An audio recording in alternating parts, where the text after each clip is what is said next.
各位朋友，大家好，我是阚老师。今天我们来聊一个很特别，也可能很触动人心的话题。你有没有想过，为什么在我们传统的观念里，那些被认为是福报深厚、根气不凡的人，他们的人生，尤其是在情感的道路上，反而总是走得比一般人更加崎岖、更加坎坷，甚至会遭遇到那种足以摧毁一个人意志的情节呢？很多人会感到困惑，甚至会为这些善良的人抱不平，觉得这是不是上天弄错了剧本。但今天我想从我们中华文化的智慧角度和大家分享一个不一样的观点。这份撕心裂肺的痛苦，恰恰可能是上天或者说是我们自身的因缘所安排的一份用苦难包装起来的超级大礼。它是一场指名道姓要您亲身参与的生命试炼，而这场试炼的最终目的就是要帮助您脱胎换骨，完成一次灵魂层次的浴火重生。在我们的文化里，并不崇尚一帆风顺的人生。您看，《易经》就告诉我们：天行健，君子以自强不息。真正的君子是在不断的运行与变化中淬炼出坚毅不拔的品格。所以，那些福报深厚、灵魂带着更深层课题的人，他们来到这个世界上，往往不是为了享受，而是为了修行与了缘。他们的前半生常常过得比一般人还要辛苦，因为心地太过柔软，待人太过真诚，所以经历的磨难也特别多。但奇妙的是，在他们生命的核心深处，总有一股百折不挠的韧性。他们知道关关难过，但终究要关过。他们内心隐约有一种觉知，明白生命中所有伤害他们的人，其实都是来成就他们的；所有让他们痛苦万分的事，都是来度化他们的。这在佛家称为逆增上缘，就是透过逆境与恶缘来增长我们的道心与智慧。所以这些福报深厚的人，他们的人生剧本从来就不是轻松惬意的。老天爷要重用一个人，必定要先磨其心智。这就如同孟子所说的：天将降大任于是人也，必先苦其心志，劳其筋骨，饿其体肤，空乏其身，行拂乱其所为。所以动心忍性，增益其所不能。这段话大家耳熟能详，而其中最厉害、最折磨人的，莫过于第一项：苦其心志而勤节。正是对一个人心智最极致的磨练。人的一生要过的关口实在太多了，有关于金钱的财关，有关于亲情的恩怨关，有关于友情的信义关，但真正最凶险、最能直捣黄龙、撼动我们生命根基的，就是情关。能够走到需要渡情劫这一关的人，其实都相当不简单。这说明您的福报与灵性修为已经累积到了一定的程度，才需要面对如此高阶的课题。如果您现在正在经历这一切，请先别急着否定自己，更不要怨天尤人。这恰恰证明了您是一个有福气、有潜力修成正果的人。那到底什么是情劫呢？它通常是这样开始的：突然有一天，您生命中出现了一个人，您会无条件的相信他、喜欢他，甚至爱他，爱到失去自我，爱到尘埃里。即便他的行为一次又一次的突破您的底线，即便您身边所有的亲友，甚至您自己的理智都告诉您这个人是错的，你也没有办法放弃，没有办法忘记。于是您就开始了漫长的反复的内耗，整个人就像被掏空了一样，事业、生活、健康全面崩盘。那种感觉是没了他不行，但有他好像也活不下去，吃不下饭，睡不着觉，时常感到心慌意乱，对任何事都提不起劲，就像有一个东西硬生生的要从您心里面最深处连根拔起。您一会儿想起他的好，沉溺在过去的美好回忆里，一会儿又想起他带给您的痛，陷入无尽的怨恨与不甘，整个人就在这两种极端的情绪中来回拉扯，像精神分裂一样。这个情关是我们凡尘俗世中最难过的一关，因为它不像事业失败可以凭借努力东山再起，不像金钱损失可以靠勤奋再赚回来，它是直达您内心最柔软、最没有防备的地方，那种痛才叫真正的痛彻心扉。然而道家智慧告诉我们：祸兮福之所以，福兮祸之所伏。也正是因为这份痛如此彻底、如此深刻，我们才有可能顺着这个伤口找到通往觉悟的通道，真的那份用世间任何财富都换不到的无上智慧。您要知道，人如果没有特殊的机缘，是很难觉悟的。平日里的小灾小难，只能让我们学会一些应对进退的技巧，却无法撼动我们根深蒂固的习气和执着。所以说，如果没有足够的福报，是遇不到情劫的。因为情劫正是我们从凡俗生命迈向更高维度智慧的天梯。这听起来很残酷，但您想一想，雄鹰在教幼鹰飞翔之前，是会亲自把它们从悬崖上推下去。你要么粉身碎骨，要么翱翔天际。在渡情劫的过程中，没有人可以真正帮你。您会发现，您对父母、手足，甚至对自己，都从来没有那么宠爱和包容，但您却可以对一个严格来说算是陌生人的他，无限的宽容，无限的溺爱。直到有一天，当所有的希望都化为泡影，当您被伤到体无完肤，您才会在绝望中突然明白一个最简单的道理：爱任何人都不如先爱自己。与其把幸福的希望寄托在一个变幻无常的外部对象身上，不如让自己成为一个被爱包裹、源源不绝的发光体。这时，您的心境才会真正跃上一个全新的台阶。您会懂得情不能饮水饱，在亲密关系中，还有现实的柴米油盐、价值观的磨合等各种各样的问题。您不再会被爱情美好的幻象所困住，也不再沉迷于对方的花言巧语、海誓山盟。最后，你也学会了什么叫接纳，什么叫包容。哪有什么天造地设的偏爱，只不过都是一时激情上头的错觉。得到未必是福，失去也未必是祸。在中国近代史上，就有一位非常典型的因为度过情劫而浴火重生的女性，她就是诗人徐志摩的前妻张幼仪女士。张幼仪女士15岁那年就奉父母之命嫁给了家世显赫的徐志摩。这是一场典型的旧时代婚姻，没有爱情，只有家族的盘算。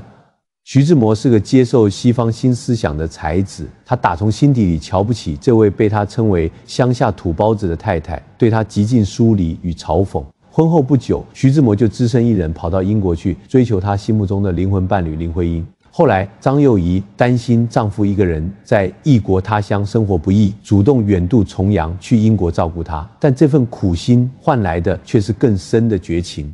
当徐志摩得知张幼仪再次怀孕后，他冷酷地要求离婚。张幼仪说：“可是我怀孕了，打掉孩子会有生命危险。”徐志摩却冷冷地回了一句：“还有人因为坐火车死掉的呢，难道大家就不坐火车了吗？”这句话让张幼仪彻底心死，她签下了离婚协议，成为中国近代史上第一位公开被丈夫抛弃的女性。离婚之后的打击接踵而来，他们体弱多病的第二个孩子仅仅3岁，就在德国因为感染重病而夭折。丧子之痛让张幼仪陷入了巨大的绝望，她没有了丈夫，又失去了心爱的儿子，一个人在异国他乡孤苦无依。但也就是在这个时候，她反而什么都不怕了，因为她已经跌落到了谷底，再也没有什么可以失去了。张幼仪忍着巨大的悲痛，在德国开始了她艰苦的求学之路，一边打工，一边学习德文，并进入佩斯塔洛奇学院专攻幼儿教育。这段经历彻底打开了她的眼界与心智。回国之后，她的人生从此逆袭。她先是在东吴大学任教，之后更是在兄长的帮助与自己的努力下，出任上海女子商业储蓄银行的副总裁，成为中国第一位女银行家。与此同时，她还创办了中国第一家新式时装品牌公司云商，生意做得有声有色。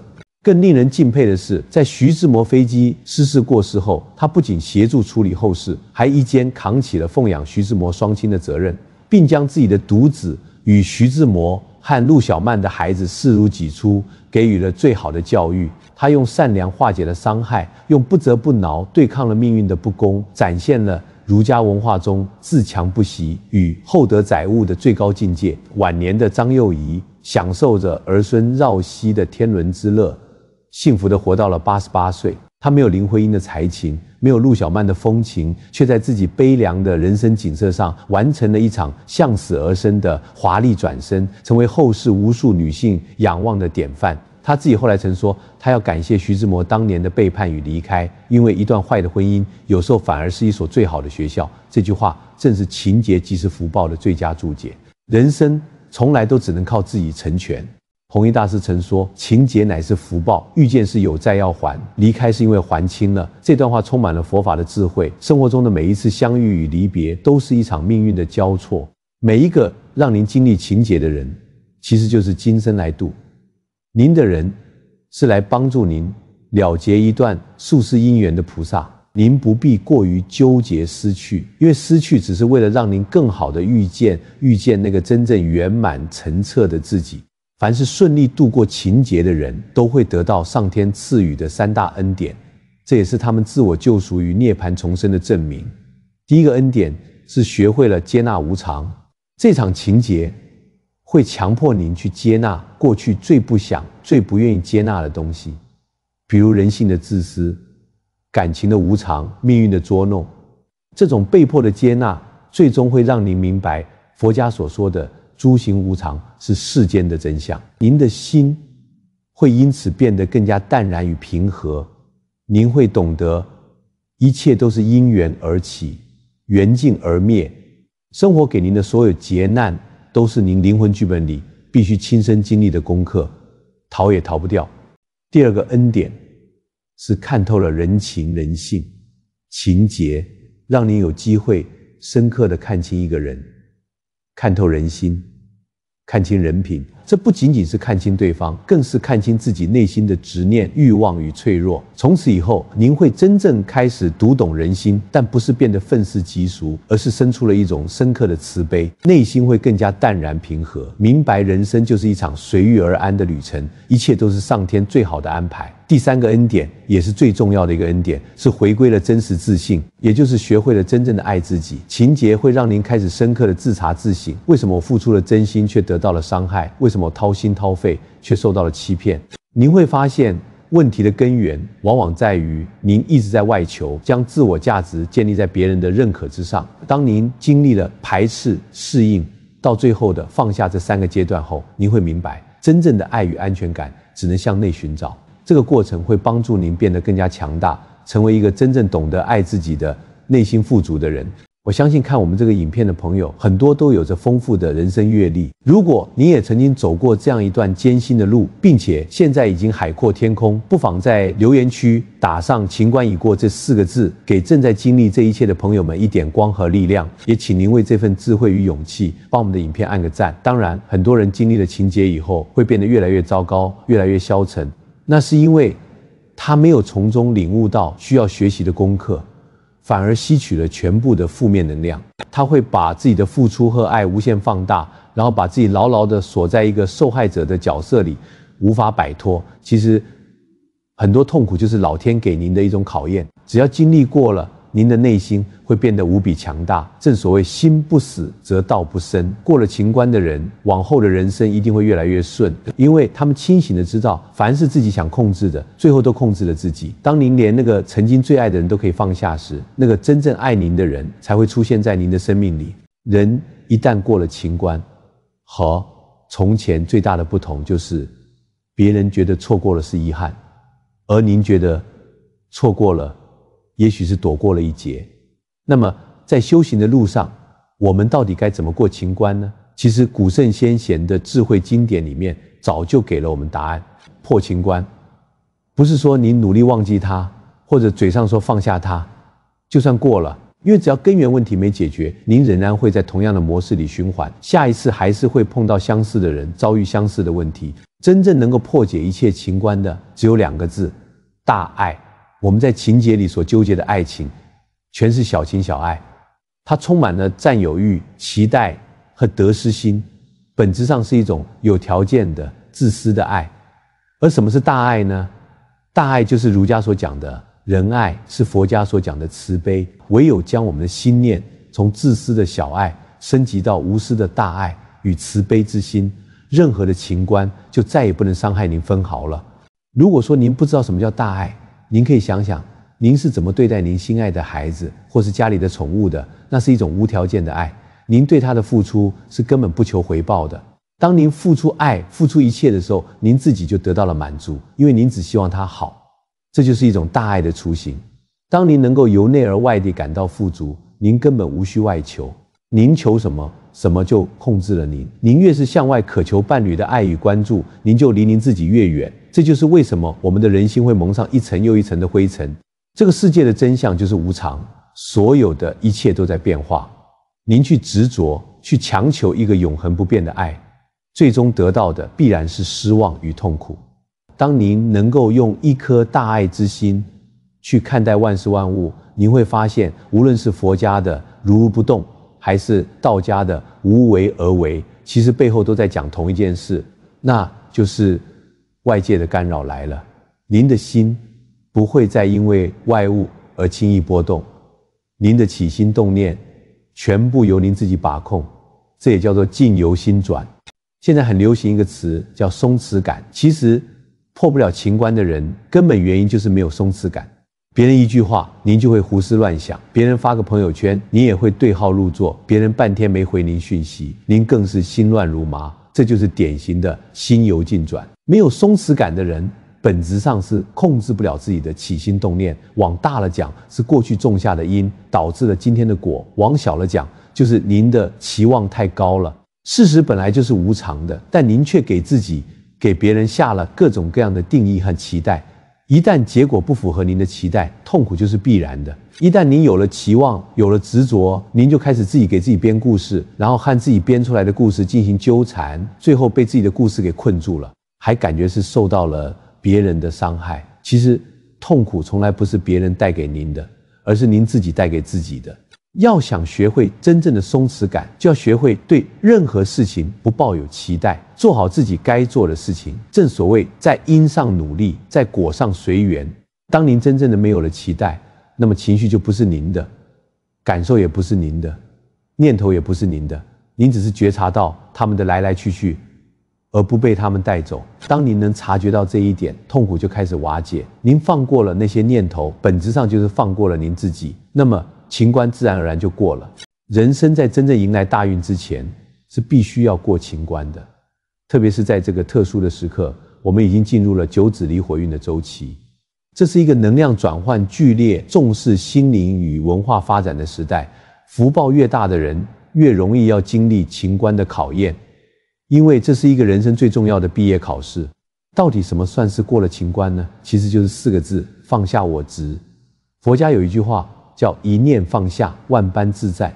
这里说的放下我执，并不是说放下感情，从此就清心寡欲，不谈恋爱，不结婚，和外界断绝所有情感连结。那不叫过情关，那叫逃避。真正的过情关，是您心中依然有情，但是不执着于情，云淡风轻，坦然的能够接受一切。结果这一关过后，一个人的觉醒之路才算真正开始。您会换上全新的大运，这种大运是脱离了您原本的命运剧本，是您自己通过修行升级给自己争取来的额外奖励。这种奖励能让您的人生愈发光彩和顺遂。当您度过情劫，放下我执之后，大运就在您的身后。如果今天的分享对您有所帮助，请您不吝啬按个赞，并且把这个影片分享出去，帮助更多人。您的人生一定会越来越好，越来越顺。感谢您的观看，我们下期节目再见。